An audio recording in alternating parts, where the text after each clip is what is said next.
right, so we are starting the broadcast. I do believe there will be just a hair of a delay here, but if you could let me know in the chat room whether or not you can hear me and see me, that would be fantastic. Let's see here. Oh, okay.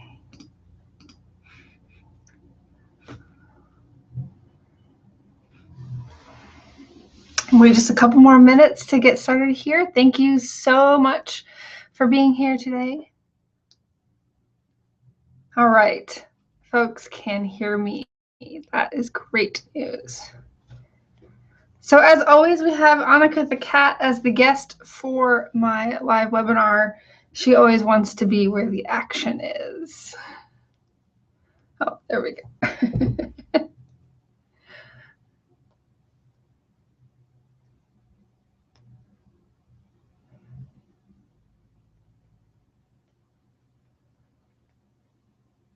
All right, okay, let's get started here. Great, we've got some tests of our submit a question box as well. So this is the first time using this little classroom area that I set up for you with our live streaming video and the chat log. The video is just a hair delayed because that's how you get a better quality video. So that's, in case we're not talking about the same things at the same times, you know that. Welcome to Practical Planning for Scrapbookers. My name is Jennifer Wilson, and I am your instructor here today. I am really looking forward to this presentation and sharing what I know with you. What we're going to do here is you will see me here at the beginning and at the end when we go into the Q&A, but in the middle, I'm going to share my screen and have a presentation for you. I've tried really hard not to over-plan the presentation so that there's plenty of time to answer your questions and get into a little bit of a discussion about the topics that interest you most. All right, so let's see if we can do the screen share here. All right, start screen share. Okay, so again, my name is Jennifer Wilson, and this is a Practical Planning for Scrapbookers. If you are not able to stay for the whole time, though of course I hope that you do, I will be sending out a recording later. There we go. So this is our classroom area, and there is the red submit a question button. This will open up into a brand new window so that you can submit as many questions as you like, and those are coming into me via a spreadsheet, and so I'm monitoring all of those. We'll have a specific period of questions at the end, but if I see something that needs to be answered during the presentation, then you are more than welcome. I will go ahead and try to answer that then. We also have, let's see, we also have this chat box area here, and if you've not yet logged in, you can click the little login button, and that will allow you to select a social network or to log in as a guest so that you can chat with the other participants. During the presentation, I may not be able to chat as much as I would like. I'll be here presenting live to you all, and you all are able to chat with each other. However, maybe towards the end, I'll be able to chime in a little bit more, particularly if there's any links that I need to share. All right, so who am I? Now, many of you here do know me as Jennifer Wilson, the owner of Simple Scrapper, and I wanted to share a little bit more of my backstory, particularly for those who may be joining us for the first time. I've been scrapbooking since 2005, where I gave it a little bit of a try and realized, whoa, I need to figure out something a little bit different for me. It felt a little overwhelming and confusing and just not right for my lifestyle.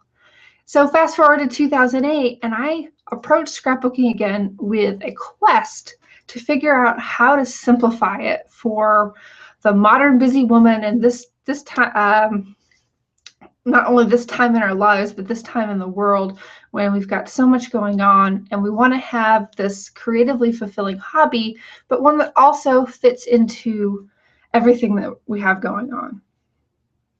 And what I've learned over the years is that I've greatly relied upon my kind of foundational education as a scientist in order to give that spin to the instruction of scrapbooking.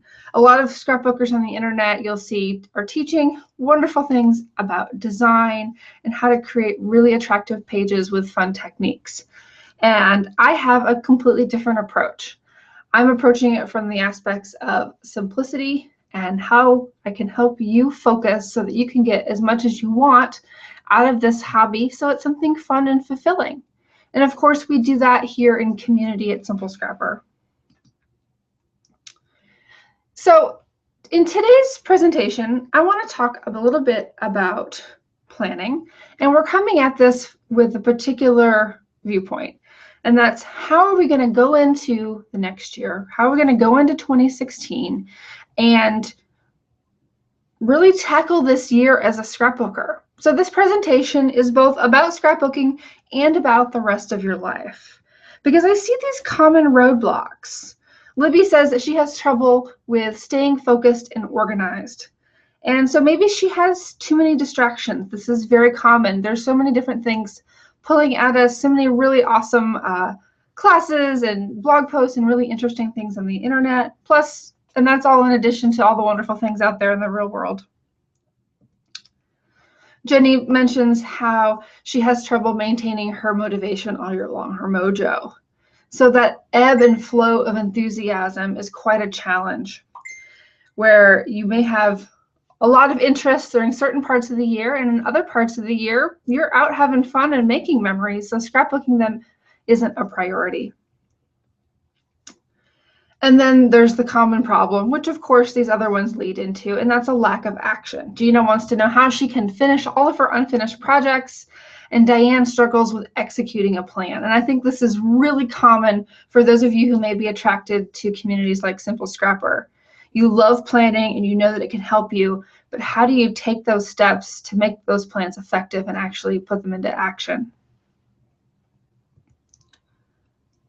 So at the end of this presentation, I want to leave you with a couple ideas here. And one is that you can find this sense of ease and peacefulness in your days and have those days include scrapbooking. That you can find the time that you deserve for yourself, the time to relax and be restored, and that you can accomplish those goals. A lot of us here, we kind of feel a little bit pulled between being very goal-driven folks who want to achieve and want to check boxes, but we may lack the time, and we also just want to have that easy, peaceful feeling in our lives so that, you know, life isn't hard and it all just feels really good. And so when we have these things intersecting, I hope that you'll find a sense of creative joy and a more purposeful life in the new year. And before we jump in, I really want to emphasize that this training is for everyone. This isn't for a particular type of scrapbooker or a particular type of planning. You'll see that I'm approaching this from a perspective of strategy. I'm giving you a way to look at your planning and a way to implement it in practice, but it is for everyone. Whether you're a digital scrapbooker, you're a paper scrapbooker, whether you plan with apps or on your phone or other type of electronic means, or you're a die-hard paper planner. It's really for everyone, and this approach applies to your scrapbooking and your life and how it all melts together. So this is the heart of the concept here, the practical planning cascade. And this is a framework that you can use to look at how you are planning pretty much everything, but of course we're going to be talking about scrapbooking specifically. And this starts with what you do. What are the things that you want to do? How do you want to spend your time? That gets funneled into when to do it. And then of course you have to actually do it. And how this translates to planning is that you look at what you want to do on annual timescales. Now, this time of year, of course, is very commonly when we're thinking about, what do I want to do a little bit differently next year? How do I want my scrapbooking to look? What do I want to let go of, or what do I want to try anew? We don't tend to do that too many times per year, but if you can do that on an annual time frame and really look at what your kind of body of scrapbooking looks like, it gives you the perfect starting point for moving forward. Too often I see that we skip right to that doing part. We want to have an action item on our list, but it says, figure out what I'm going to do about project life. That's not a task. That doesn't work. That would have happened back in that annual larger time scale. So, and then when to do, figuring out what part of the year you're going to work on certain types of projects is a seasonal evaluation. So you have these whole larger concepts of the annual level of scrapbooking. These are the projects that I'm going to work on. These are the types of scrapbooking I am and I'm not doing.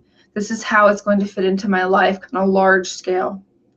And then the when to do it is the next scale. That's thinking about this season, whether that's winter or summer for you right now. Which projects are going to be done in the next 3 months and which ones will be done another time of the year. When you take this narrower viewpoint, that allows you to really focus and really feel a sense of accomplishment because you're not looking at everything at once. You're focusing on a much smaller array of projects and processes. And then finally, the do, that's what actually goes on your weekly and daily to-do lists. And so you'll see as we go through that this cascade allows you to become really focused and know what to put on your to-do list so that you are actually moving forward.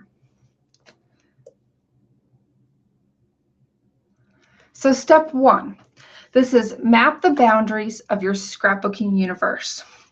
And I'll mention that if you've not yet printed out the handout and brought it to the training, there is a blue button right above the Submit a Question button where you can download the handout, and that will allow you to take some additional notes during the presentation.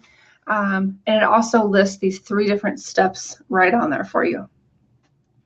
So by map the boundaries of your scrapbooking universe, what I mean is looking at your body of work, and that's why I chose this image here of my scrapbook albums put away. What are you trying to accomplish here? How is it all coming together? What fits? What doesn't fit? And when you take this big picture perspective and you do this once a year on average, you'll be able to step back and see, wow, I am maybe spinning my wheels in this one area, or I'm really enjoying this other area. And you'll be able to see what is it that you really want to get out of it, and how is that manifesting in your work. So every year, I recommend asking these questions. What have I done in the past year? What do I want to do in the coming year? What can I do? What's actually realistic for me to achieve? And what will I actually do? So this is a cycle that you constantly go through, but it's also a winnowing down. When you think about what you have done and what you want, when you think about what you want to do, what you actually will do is a subset of that. So it's this constant process of evaluating and reevaluating. And the flip side of that is another set of questions that are almost as important. And that's, what have I not done in the past year? And what do I not want to do going forward? What can't I do this year? And what will I not do? And that's that final decision of things that you're maybe going to let go of.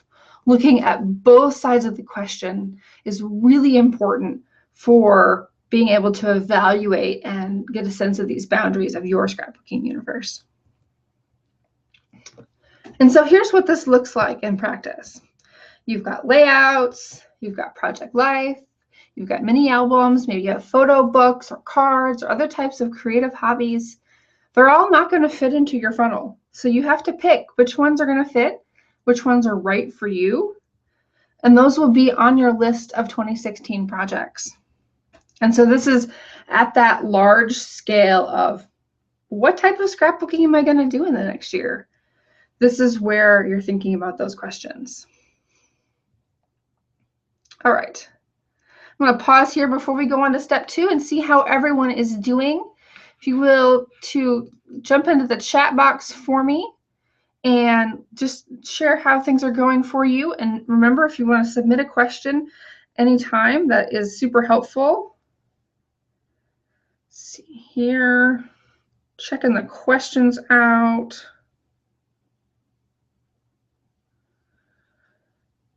Let's see, select.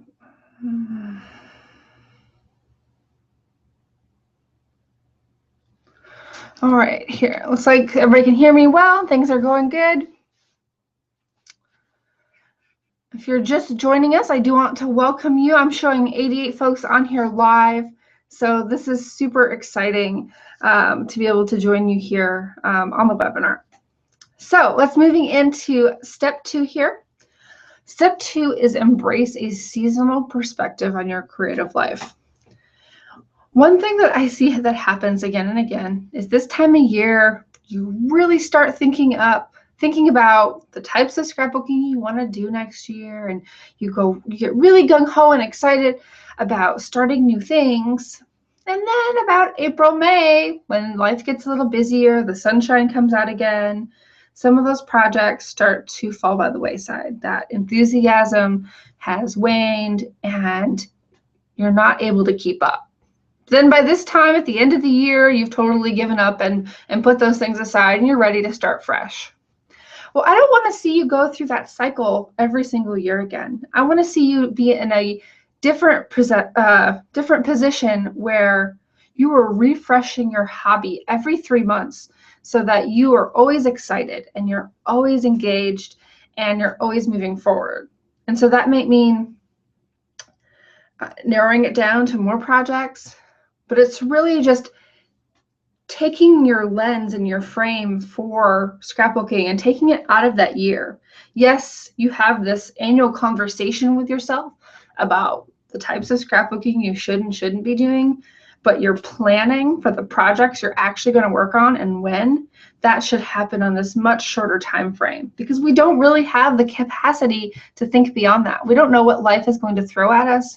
We don't really understand how things are going to change. Maybe we can predict a little bit, but when you take that 3-month view, you are much more likely to see success and feel accomplished in your efforts.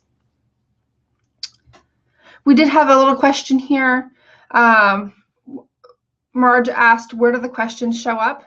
If you submit a question through the red submit a question button, those come to me privately, and I'll be answering as many of those as I can during the presentation. And while I am monitoring the chat here to make sure everything is okay, if you do submit questions in the chat, I'm not able to see them as well as via the actual question form. All right. So, and some of you who have been around the community for a while will feel a lot of this is very familiar, but I think you're going to see some new things in step 3 here. But let's keep going on step 2. So part of my quest here in step 2 and looking at how we are dealing with scrapbooking on a seasonal basis is I actually started to do a little bit of research. And I did a beta test poll where I asked people to rank their enthusiasm for planning, organizing, and scrapbooking for each season of the year. And so I'll blow this up here for you. In the first column, we have winter, in the second, spring, in the third, summer, and in the fourth, fall. And you can see there's a very clear pattern of behavior over the course of the year. So if you've ever felt like, gosh, why can't I just maintain my motivation all year? Well, it's very clear that you don't, because you're not as excited and interested in certain activities during certain times of the year.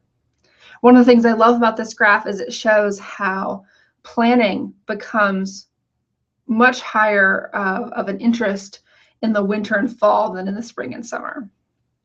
I also love the slight rise in organization, that's the orange line in the middle, in the spring. Of course, everyone loves spring cleaning. We want it to just get rid of all the clutter and feel a little bit more organized.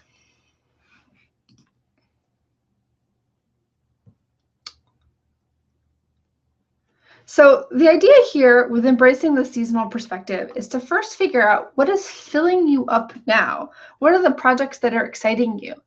And that's what I mentioned on, that's why I started working on that survey is how is your interest level changing over the course of the year?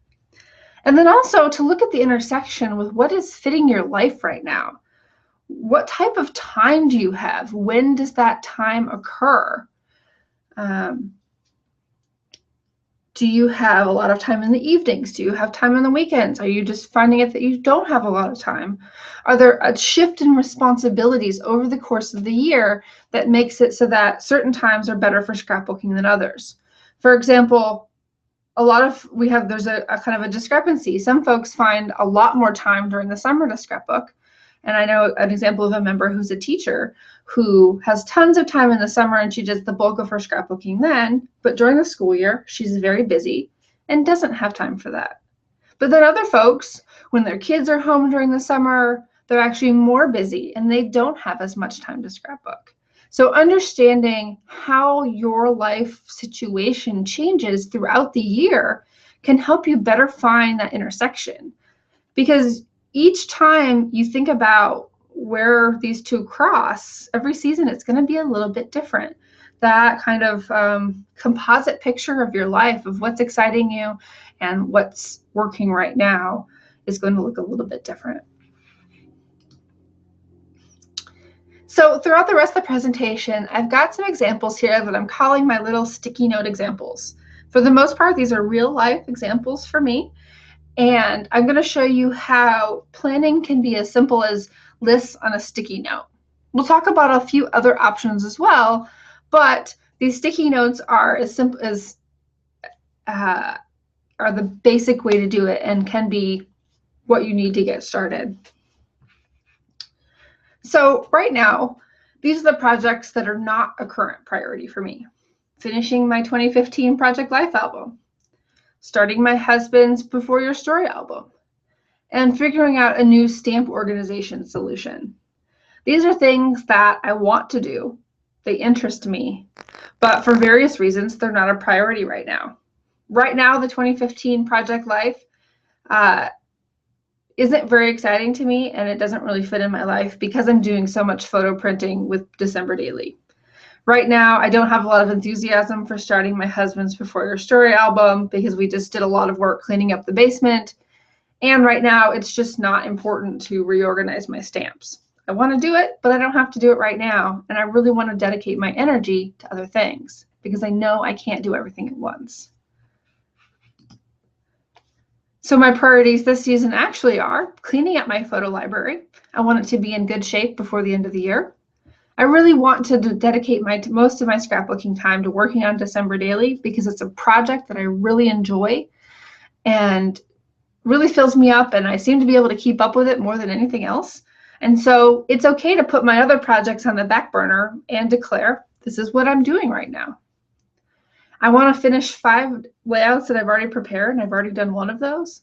And I also wanted to order 3 photo books, which I've already done. So by taking this perspective of going from my large list of everything that I might possibly want to do and narrowing it down to a small list of priorities, I can actually make progress and see that progress.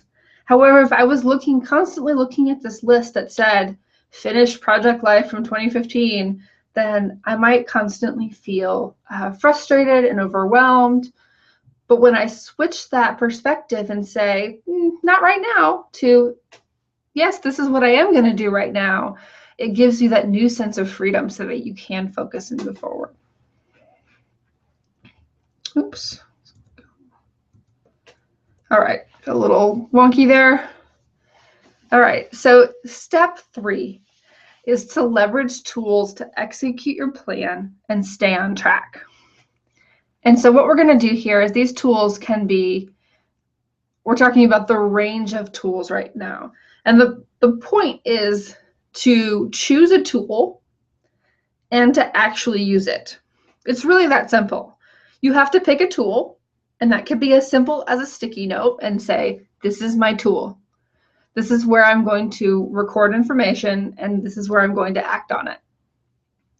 And then you just have to keep doing it again and again. Now, we tend to get so, let's say, distracted because there's so many different tools and ways you can approach it. But when it comes down to it, you're really using each of those tools to make lists. They may be short lists, they may be long lists, they may be detailed or not detailed, but you're making lists so that you know what to do so you can cross it off the list. All right. So, and it's in this part of the process where you're taking your real life, and most of you have probably looked at planning in terms of, what do I need to do? Are there meetings? Are there doctor's appointments? Do my kids have this thing I need to go to? Is there a deadline? I need to file my taxes. That's how you've probably traditionally approached planning. But when you think about scrapbooking, in addition to your real life, you can find a place for your hobbies to be part of your real life planning. So here's an example. Here's my sticky note for the priorities for this week. House cleaning, finished gift shopping, printing my December daily photos, writing 4 blog posts, writing 2 new press releases, and getting some better sleep. If I can do those things this week, I'd feel pretty good. If I can do 80% of those things this week, I'd be pretty happy. And then here's how that trickles down to a specific daily to-do list. I want to get groceries before 9 a.m. So that's very specific. I set a time. I'm going to deliver 2 webinars. This is the first of the 2. I'm going to vacuum the upstairs. Notice I didn't just say vacuum. I'm going to vacuum only the upstairs because that's very specific. I'm going to print photos for days 4 through 7 of my December daily because I took a bunch of photos over the weekend and I want to print those out. I'm going to finish the dance form if I can. It's due by December 29th. And I'm going to try to disconnect by 10 p.m. because I know I'll be able to get better sleep if I do that. So you can see how I transferred my priorities into very specific, actionable to-do list items. So this type of listing, both at the larger scale for a week or your specific daily list, can be completed using a myriad of tools. You can use a simple notebook. You can use a Filofax planner or any other type of 3-ring planner. You can use a wire-bound planner, or you could use the bullet journaling system, which is often in a perfect or sewn-bound type of notebook. And that's just the paper options. You can use Evernote or Asana or Trello or any of the laundry list of just very simple list making tools. Now, what I personally use is I use Asana for project management for work, and that allows me to know what types of work priorities and tasks I have coming up so that I can then use my paper planner to plan out my days and weeks. Now, I also use my paper planner, of course, to keep track of all that information that we talked about in steps 1 and 2. All of those scrapbooking priorities, the projects that I want to complete, the story ideas that I have, those all go into my paper planner as well. Now, you can use any combination of these tools, but what you want to look for is a system that's easy for you to update, and one that you'll carry with you so that you can have that ability to update it when you need to. You, of course, want to like the design of it, and of course, that becomes often a strong factor, but you have to, what am I trying to say? There's 5 bullet points here, and design should be just one consideration. The other 4 need to work as well in order for this planner to be something that you used. Because I'm sure all of us have had the situation where you bought a planner because it was so pretty and then you didn't use it. And it's not just about discipline. It could have been about the particular structure of that planner that made it not work for you. Because it needs to have spaces, as in the boxes in the planner, whether those are electronic boxes or real life boxes, they need to fit what your life looks like. If there are little circles for the number of cups of water you're going to drink a day, but you don't drink any water, then that doesn't work for you.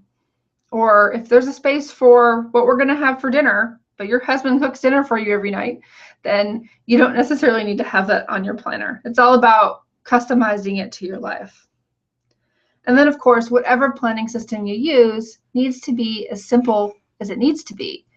It should be no more simple and no more complex. Sometimes we get really caught up in complicated systems that sound good, but they're not really easy to update and they don't really make sense. So it needs to be the most simple as it should be. And so for some people, that could be as simple as using the sticky notes as the examples I've provided. And it could be as complicated as using 2 different systems like I do, or anything in between. And as I've mentioned, you don't have to choose just one tool. It could be a combination of paper and electronic, or even multiple paper or multiple electronic tools. The point is for you to identify which tools meet my needs and which tools am I able to use. All right. So when you do this, when you leverage tools to execute your plan and stay on track, you'll know exactly where to begin every day. And because you know exactly where to begin on whatever you're working on, you will reduce decision fatigue throughout the course of the day so that you're not completely exhausted by the end of the day, particularly if that's when you want to have time for scrapbooking.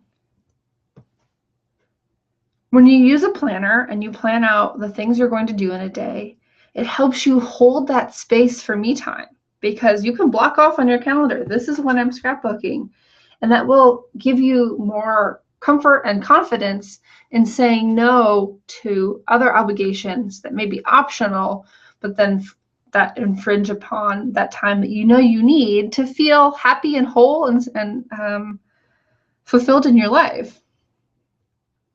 And then finally, when you use this approach to planning for your life, you're more likely to feel like your time was spent well throughout the day, throughout the week, throughout the month, because you thought it through and you were able to figure out what it is that was important to you and then actually take action on it. So I'm going to look here again at the questions and see how we're going. We're just about the 30-minute mark. Again, I want to reiterate that this is being recorded, and I'll send out a link tonight with that link. It is always, I'm suddenly having a brain fart here. There will be a recording, and I will send it out by email later. Someone asks, how can you choose which project to do this year when there are so many that are so fun to do? Ooh, that's a really good question. Let's get back into that a little bit later. And then we got one more question coming in. Definitely, we're going to save these towards the end here. Please use the submit a question button. That's the red button to the right of the presentation or below it, or if you're on a mobile device, and that will allow you to submit questions. And I hope we have lots of questions, because I love to help you out and give you some perspectives. All right, here. So I do want to briefly mention before we get to the Q&A that at Simple Scrapper, there's a whole variety of things that I've put together over the years. And one of the ones that I'm most proud of is the Simple Scrapper Planner. And this fills a very specific need because I designed it just for you. It is designed to be a planner, paper planner for scrapbookers. It allows you to capture your ideas. Here you can see the example of the stories to tell page, as well as make plans for your scrapbooking. It includes not only pages that are specifically about scrapbooking, but your traditional monthly, weekly, and daily pages as well. So it's an all-in-one planner. It's a printable planner, and so it's totally flexible, allowing you to include it in your 3 or 6 ring planner, and it's available in 5 different sizes. So there's a size to meet almost every single need. And this planner is normally $24, or it is included with our membership program. So in addition to the planner, Now, I know the planner is not for everyone, so what I've also done is that I have this option called the refresh workshops. And the refresh workshops are an opportunity to reset your scrapbooking every season. Our next workshop will be in January, and they'll be every 3 months after that. And this is a 7-day experience that kind of combines workshop with a retreat with a challenge. It's all wrapped into one where you're planning, organizing, and creating. And we just had a beta test of the refresh workshops last month, and the membership really loved it. We had a lot of really glowing reviews. 98% said they would return again. And so I'm really excited to kick off this brand new workshop series. So these workshops will be $59 each, or they're included with membership. Now, of course, if you have any questions about either the planner or the refresh workshops, I'd be happy to answer those via the submit a question box. I do see some things coming in via the chat room, and I'm not able to follow it all. So one of the reasons I wanted to have this webinar today is to tell you a little bit about a membership sale. When you become a member, you get the planner, the 2016 planner, as well as any updates that I release throughout the year. You'll get 4 refresh workshops over the course of the year. You'll get a monthly magazine. This is a really beautiful PDF magazine. This last issue was a double issue. It was 111 pages, and it was a special style issue. And as members, you get access to all of our back issues as well. And we just published issue number 24. A full resource library with sketches, templates, story prompts, project ideas, any resource that you might want in order to get started on your scrapbooking, challenges. You get a vibrant community. And the membership is normally $15 a month, but I'm doing something special during December where you get a chance to join with a 3-month recurring payment. So $36 for 3 months, and that will be a seasonal recurring payment. So you pay $36, you can join us for refresh, get your planner, access the resources, join our community, and then that payment will renew in 3 months, and you'll join us for the next refresh as well. So I wanted to mention that briefly as an opportunity for new members before we got to our Q&A. And I appreciate your time here today and allowing me to share a little bit about what we do at Simple Scrapper on the paid end of things. So let's start going towards the questions. Please do submit a question via the form, because that will allow me to do things in order and stay a little structured here. I really appreciate all the really kind comments here in the chat box, because you all as a community of Simple Scrapper is really why I do this, and I'm here to serve you, and it really means a lot to me that so many of you are enjoying what we have to offer. So you can join at simplescrapper.com/join if you're not yet a member, but I will also send that link out to you via email after this event. So don't worry if you missed the link, because what I'd really like to do now is go back to my live head here so that I can answer your questions a little more personally. All right, so here we go. All right, I absolutely love doing this. I say I love doing it. It's a little bit out of my comfort zone. I'm a little bit of an introvert, but I'm really passionate about what I do and about helping you share your stories, and even more so, doing that in a way that is fulfilling and full of joy and ease for your life. Because I know life can get so busy and you really want to spend time on this hobby that you enjoy, but somehow it just doesn't always come together. And so that's what we do here at Simple Scrapper, is we figure out how can you be more purposeful throughout your life so that scrapbooking is a hobby that's easy to enjoy. All right, so I want to check out the questions here. So we had that great one of how do you choose a project to do when there are so many that are so fun to do? One thing that if you haven't done it yet that I offer is called the Focus Finder exercise.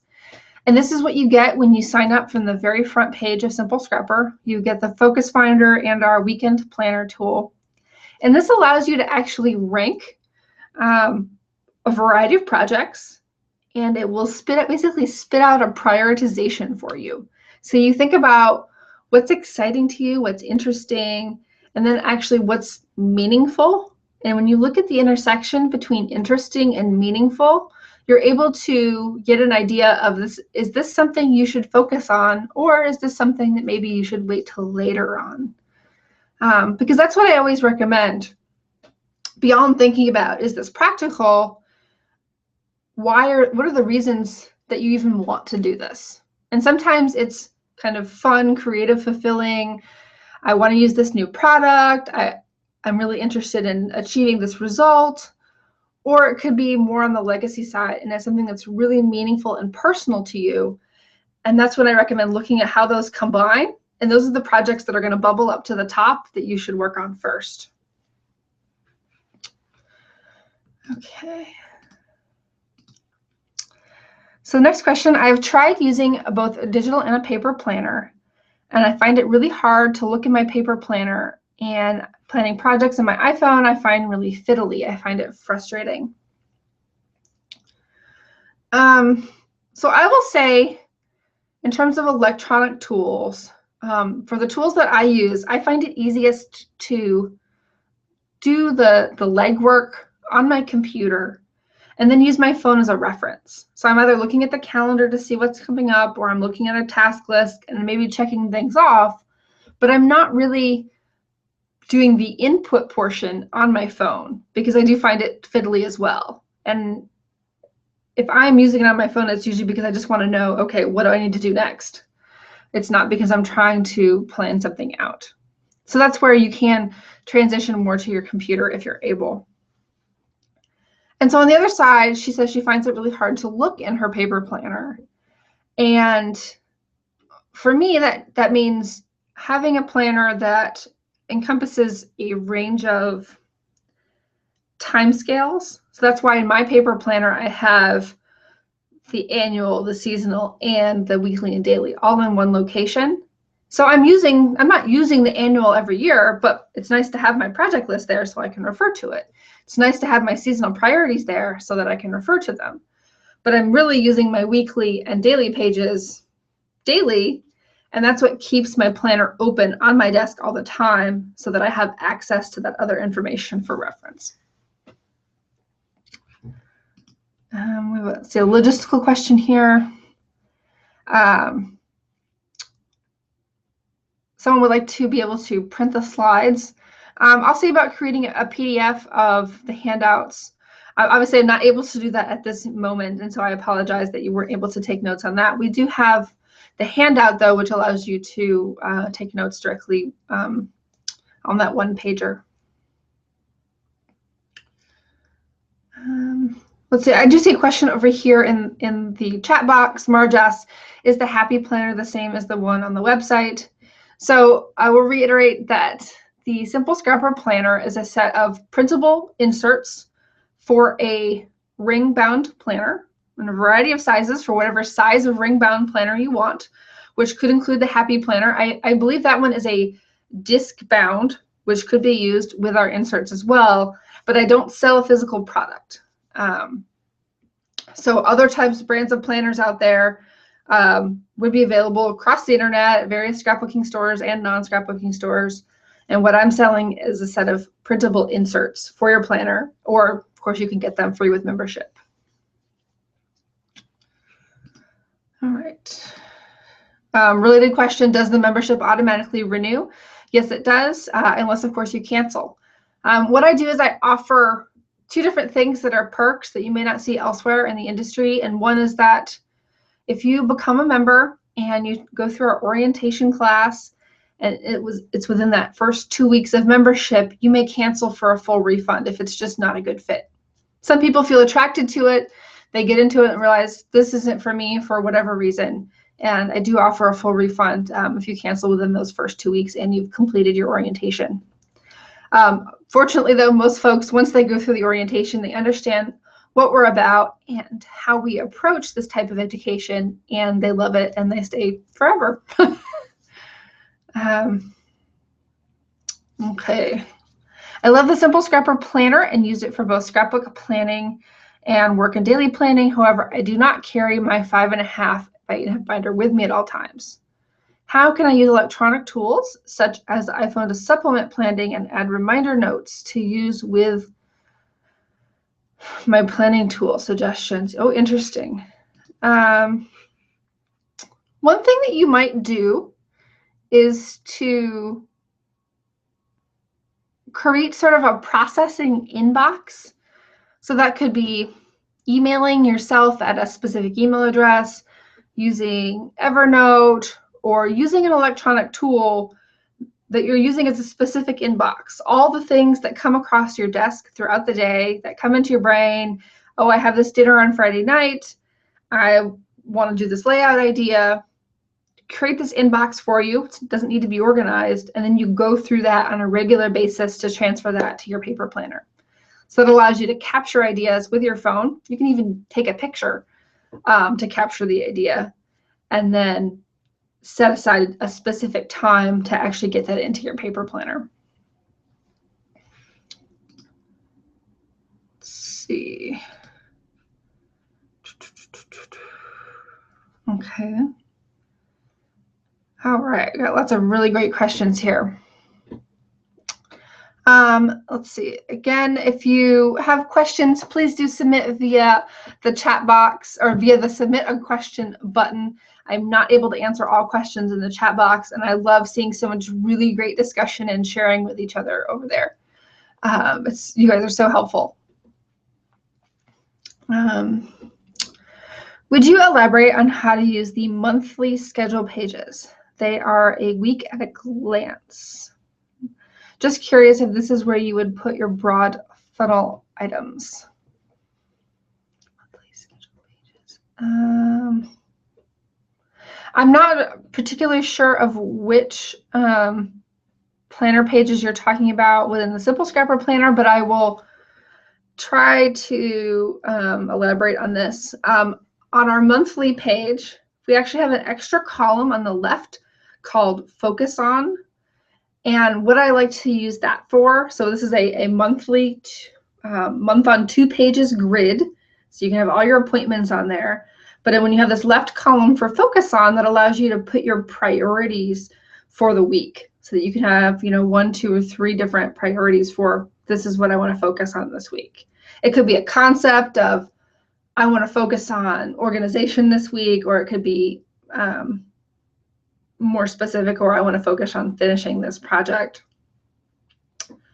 We also have a weekly page, and these weekly pages are in columns, Monday through Sunday. And what I like to do with those is I will put my appointments up at the top for the week, and then I will use each section underneath as lists that are more topical. So I actually end up dividing the page with a piece of washi tape. Which is probably the only embellishing that I really do in my planner, because that's a whole different discussion here. So the real question here is, where would you put those broad funnel items? Inside of the planner, there is a set of seasonal pages where you have a set of seasonal priorities at the top, and then each month has action items. And that's really where that comes into play, is that I recommend every season going through, setting new priorities, and figuring out which month you're going to take action on those and which steps are going to be broken down. And we go through this in a lot more detail during refresh. And that's kind of the whole point of these refresh workshops, is to really spend time together doing these the higher level planning, so that you can actually feel prepared to do the day-to-day the rest of the year.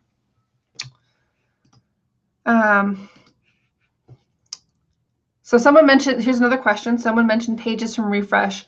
How do those differ from the planner pages? So what I like to do during refresh is have you do things mostly electronically. We have all in the Simple Scrapper membership system. It has an ability to type in your responses and save them for later. And that allows you to kind of basically do your homework, do some conceptual work on your own and with the group, so that you can then use the planner later. I chose to make those not planner pages this year because I wanted you to have a safe space to think and process ideas without feeling like you need to keep dozens and dozens of additional pages inside of your planner. All right. Okay, so it looks like I did answer the question about or how to use our weekly planner pages. And for some reason, my actual planner is downstairs right now, so I'm not able to show it up right this second. So the next question is, I write lists and then I forget to look at those lists in my planner. Any suggestions? Well, we covered this a little bit. A lot of it is habit. And I would say the more you get in a habit of using lists on a daily basis to check off a lot of things that you're doing, the more likely that will expand to being able to check for these larger lists. Because we're talking about the intersection of scrapbooking and life here. And for most of us, we're not scrapbooking every day. We're really excited that we can scrapbook once a week and maybe do a few other things to advance our hobby, like take photos the rest of the week. But it's not like we're making 5 pages every single day, and it doesn't take up a huge portion of your list. And so that's why things get a little nebulous with those weekly to monthly timescales. But the more you use planning on a day-to-day basis, and you are keeping track of what it is you need and want to do and checking off what you do, that will expand into those other timescales, and you're able to bring that in to your actual daily to-do list. Just like I did, print days 4 through 7 of December daily. I'm able to write that down because I know that December daily is a priority. And so that can trickle down into my actual tasks. I hope that makes sense. So it's about creating habits related to planning at all these different timescales so that it becomes easier and you don't forget to check. A simple question here: what is the best paper to print your planner on? I like to use a 28 to 30 pound paper. It's a little bit heavier. It's not so heavy that it's like cardstock and becomes difficult to turn, but it is not as transparent as a 20-pound copy paper.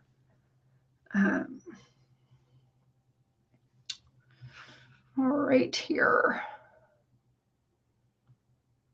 Let's see, we've got 9 minutes left here. So please do submit more questions. I'll see what's going on over in the chat room for you. Oh, Marina mentioned she's been a member for almost 4 years. Yes, thank you, Marina. I appreciate that. So Jenny has kind of a question. She didn't submit it formally, but she says that habits are her weak spot, and she works different days or times every week and finds it hard to create a routine. So what suggestions do you have? I would say, Jenny, that your routine should be around planning out what your week looks like so that you feel prepared to tackle it. So you can get that weekly perspective on, this is when I'm working, this is the time that I'm not working, and this is how I'm going to make it all fit together. So it's like creating a little puzzle for yourself every week. And the routine is around creating that plan so that you go into the week knowing what to expect, knowing when you will have time to scrapbook and when you won't.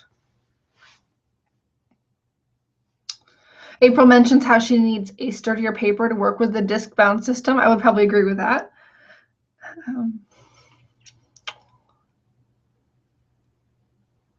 Oh, no big deal that you didn't submit the question through the formal channels. I'm just trying to check over here in the chat box to see if there's anything else I could answer for you.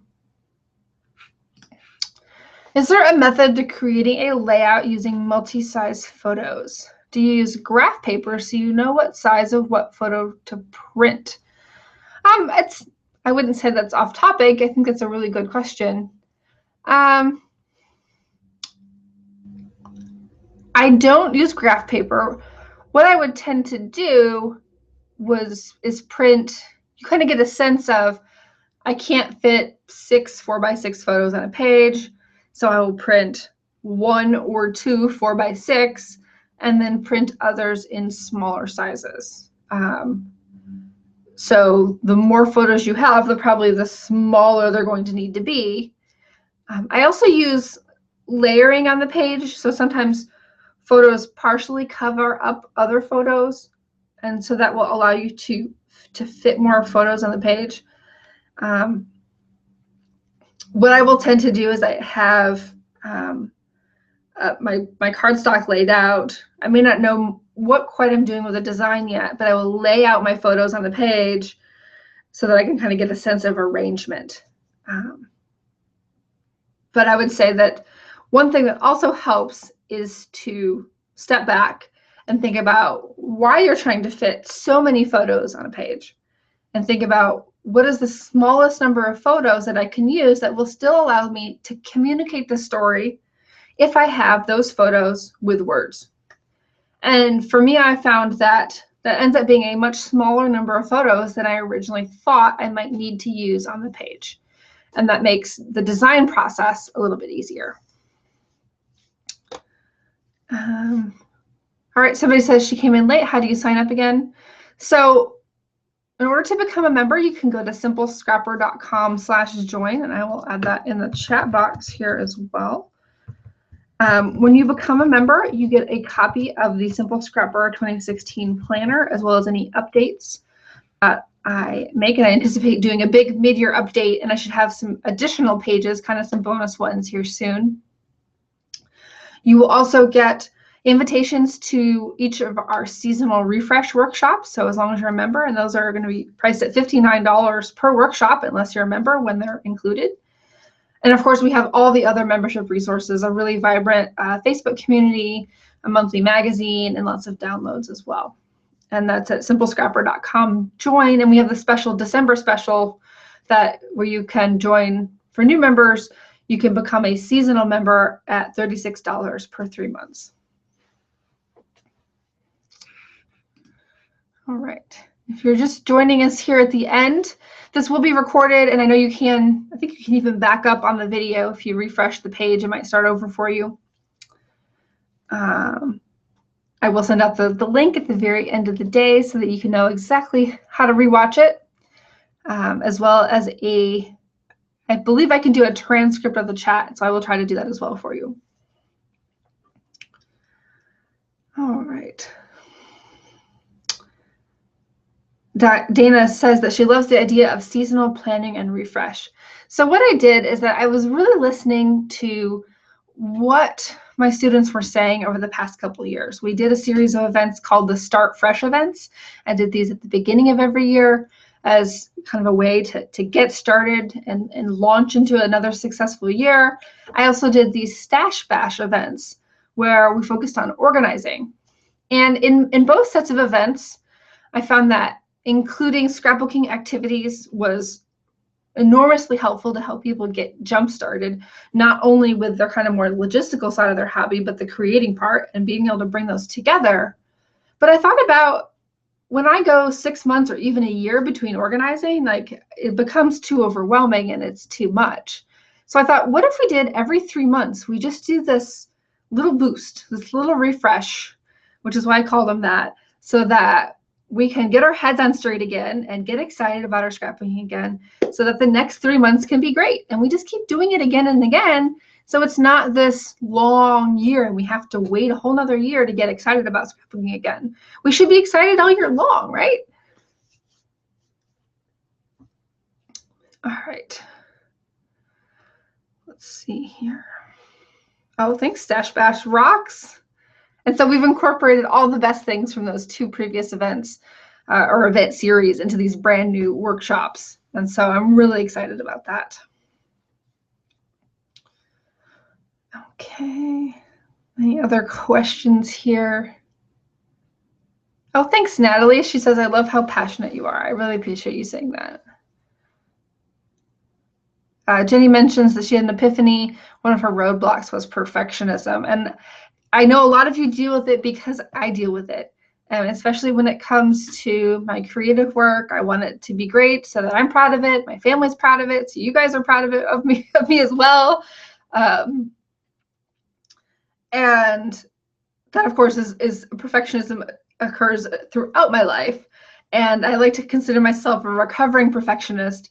I try really hard to let go of those unreasonable expectations so that I can just have more fun and really get a lot out of the time I spend on my hobby and with my family. To me, it's all about blending, having a happy marriage of the memory making and the memory keeping, so it all kind of flows seamlessly together. And like you all, I struggle with finding the time for that, but we do what we can, and we come together here at Simple Scrapper to figure out the right ways to make it work. All right. I want to thank you all so much for being here with me today. I really appreciate your time. And I apologize for any technical hiccups you may have experienced when registering. We found out that some of the mobile registrations were not coming through. And if you were one of those last minute crisis registrants, I really appreciate the fact that you're here today. All right. I don't see any more questions coming in. So I really do want to thank you for being here, and I will send out the recording very shortly, and I hope to see you around the Simple Scrapper community, and if you're not already a member, inside of our membership. Thanks a lot, guys.